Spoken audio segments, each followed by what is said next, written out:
In this video, we're going to see an example of how we can use the definition of the integral to show that a particular function is integrable.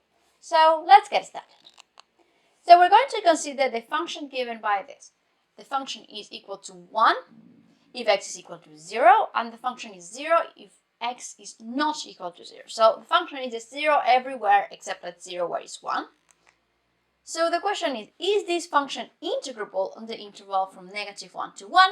Okay, let's take a look at the graph of the function. So here is the graph of a function, and we're going to consider any partition of the interval -1 to 1. So here I have a partition that I pick. And now let's see what happens to the lower integral first.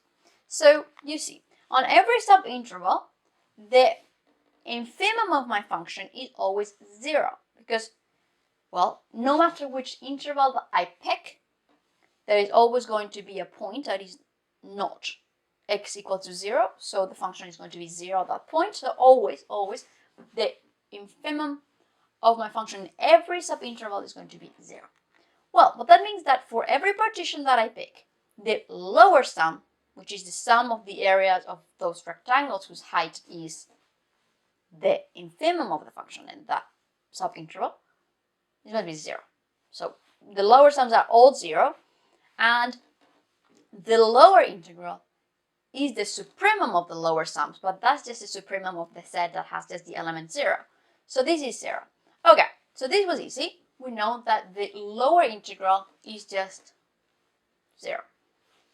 Now let's take a look at what happened at the upper integral. The upper integral is a bit more difficult.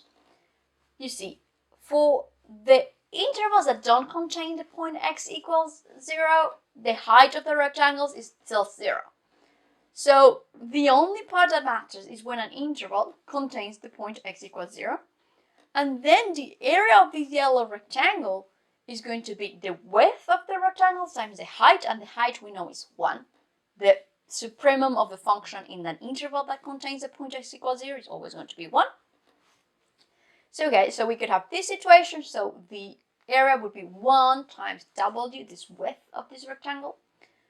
But we could have then a partition that lands at the point x equals 0. So you see, before we had one rectangle, now we have two rectangles.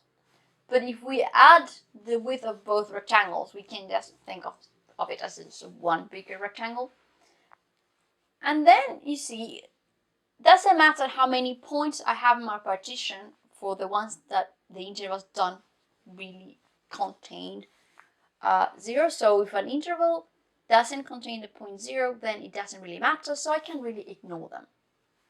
Okay, so now we have these. Well, I can make this rectangle wider all the way actually to have width 2. Go from -1 to 1. That corresponds to picking the absolutely most boring partition of the interval from -1 to 1, which is just the two endpoints, -1 and 1.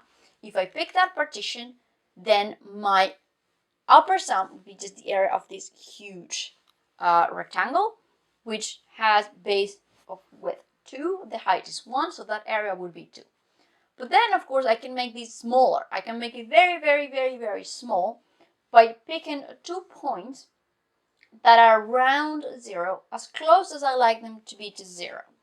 So the width of this rectangle would be as close as I like to 0, but it cannot be 0. We have to have a little bit of a distance there to trap the point 0 in between. So then we see that the upper sums could be anything between 0 not included and 2 inclusive. So then we need to look at the infimum of all the upper sums.